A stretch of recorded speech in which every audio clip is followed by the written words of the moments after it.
Well, it's an entirely new year, and people are looking for new ways to spend their time and do things in their day-to-day goings-on, and that includes with food. They're looking for new things to eat, and they might also be looking for new techniques for cooking. The one thing we're going to introduce you to is raw. It's Rawlicious in the Belmont Village in Kitchener. So tell me a little bit about Rawlicious. How long have you been here? Where are you located? So we opened in September 1st. Rawlicious originated in Toronto. It is a franchise, and we were the 8th location to open up. We're located in Kitchener and Belmont Village. Great new facility in downtown Kitchener, I guess just off the core of the downtown. And it's a really vibrant little area that's growing with a lot of great food outlets right around it. Yeah, no, that's what I was really excited about, is it seems to be that kind of area where restaurants are coming, and that's what we would like it to be. Yeah, that's what you want, don't you? You want to have lots of traffic and 50 people looking for different kinds of food. Which brings me to my next question, describing a little bit for us what raw cooking is. This isn't just stuff you pull off the shelf at the grocery store, chop it and eat it. There's a little bit more that goes into it. So give us a little bit of background on it. Yeah, definitely. Yeah, so we basically here, we make everything from scratch. From fresh ingredients. Our main ingredients are nuts and seeds, fresh vegetables, sea vegetables, oils, spices. You know, we do the traditional salads, but we use nuts to make creamy dressings. We also use dehydrators, which only heat the food to 115 degrees. So we're not heating it so high that it will lose its enzymes. So we're keeping all the good nutrients in the food and as healthy as possible. Now, this is it's not a new idea, and it's been around for a very, very long time, but I think it's becoming a more popular mode of eating, would you say? Definitely, I would say, I think in the larger cities, it's been around for quite a while, and it's making its way into the surrounding areas, and people are very receptive to the idea of it. It's just food, and we're trying to make it in a new, creative, fun way. And what has the response been like? I mean, if people come in and sort of look around and sort of try to figure out what you're doing, but then when they discover the flavors and the taste and the healthy qualities, they must really sort of come alive. Yeah, no, they're very curious, and a lot of questions as to how we make things, and very pleasantly surprised when it does taste great, and there's good stuff in it. It's good food. Tell me a little bit about what those particular menu items are. I mean, just give people a sort of a range from sort of beginning or appetizer right to the very finish with dessert and beverages as well. Yeah, so we do, we make fresh smoothies per order and fresh juices per order. We do have appetizers such as nori rolls, which are like your traditional sushi, spring rolls, fresh rolls, and then we move into salads, which are not just kind of a boring salad, they're fun and exciting. And then our entrees are like the pizza dish, the pad thai. We do make a cannelloni dish, which is like a rolled kind of ravioli type. When are you open? We're open Sunday to Wednesday, 11 to 7, and Thursday to Saturday, 11 to 9. Now, just as we finish up, see if you can sum it up for me. How do you describe raw and Rawlicious to people that you've got? A 30-second elevator speech. What do you say? I say, we are like a completely raw vegan restaurant that is gluten-free.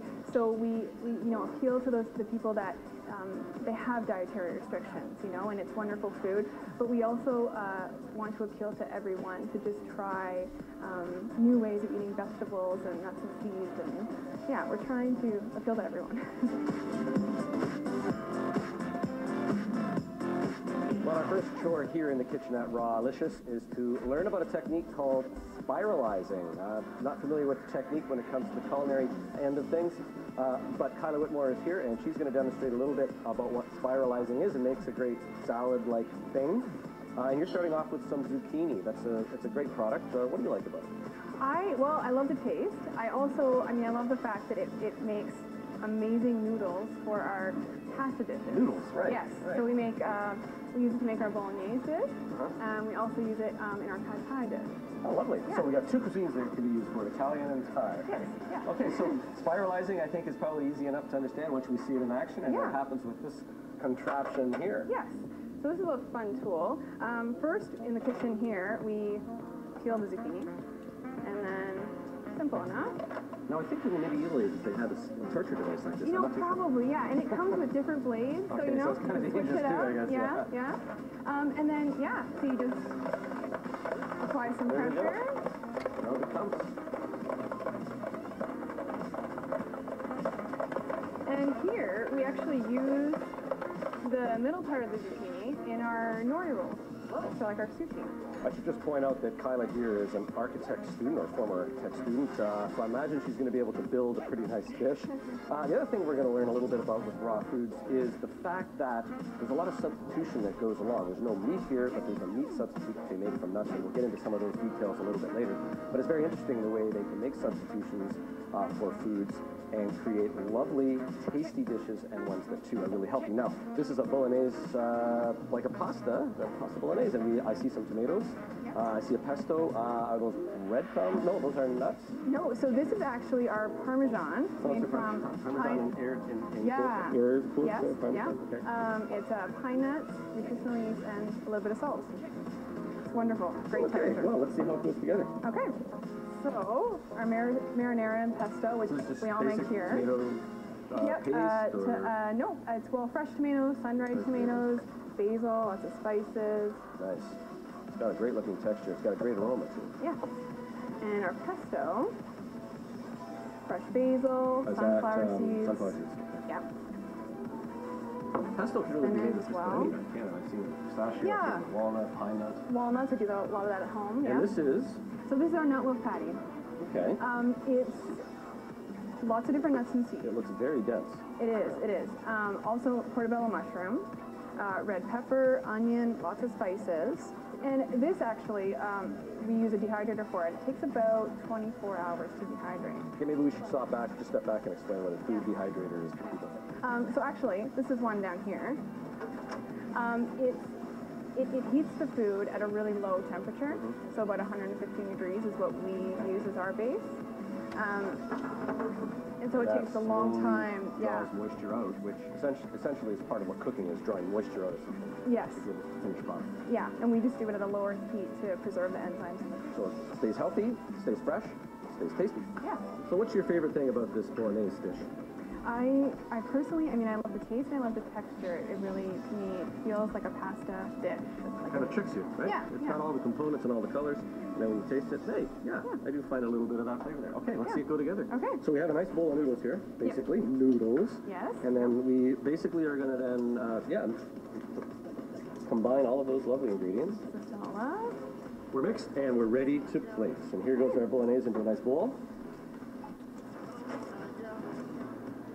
And it does look like a pasta. It's amazing how you can replicate that. Definitely. And there's a good aroma.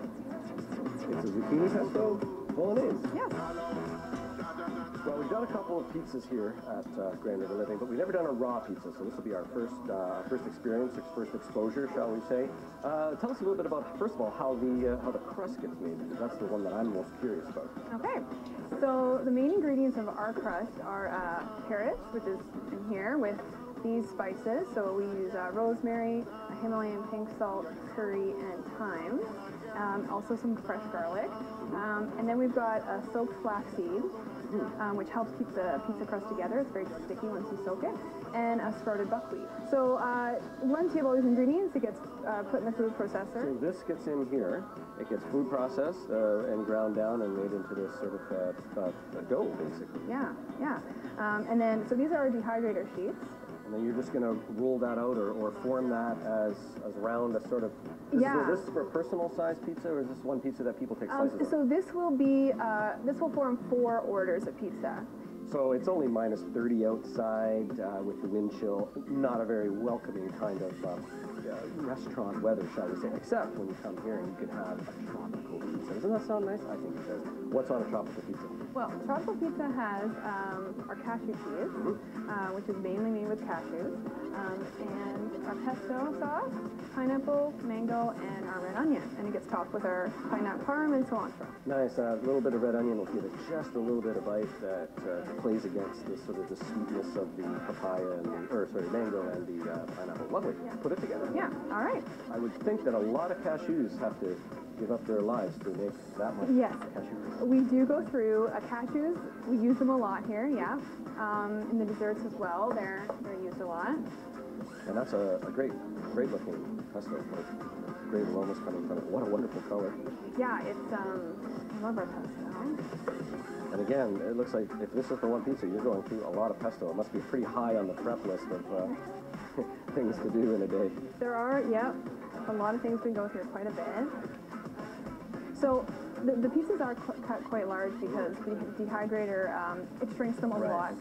Yeah. But does it also then intensify the flavor when you sort of pull some of that moisture out, extract that moisture? Yeah. Does it sort of Yeah. boost up the flavor of it? Yeah, like it would with a normal kind of oven process. You've got some fairly mild, sweet flavors, and then you get that little bit of nip from the red onion, which can be a very strong flavor. Yeah. But it probably is balanced quite nicely by the richness of the sweetness here. Yeah, and a great contrast with just the pesto even too. Now, will the crust become crispy? Like a flatbread or like a cracker kind of thing? Or more It does, like a... yeah, kind of like a flatbread. Not super crispy, but yeah, like a thin crust almost. And then we top it with some red onion. And then we throw this back in the dehydrator for a couple hours. Well, our thanks to all the folks here at Rawlicious in the Belmont Village in Kitchener for showing us around what raw food is and how to prepare it. It might be a new way for you to think about food and eating in 2015. There's even a cookbook that they have that you can learn a little bit more about the dishes, how they're prepared, and ideas for healthy food. Check them out. They're in Belmont Village.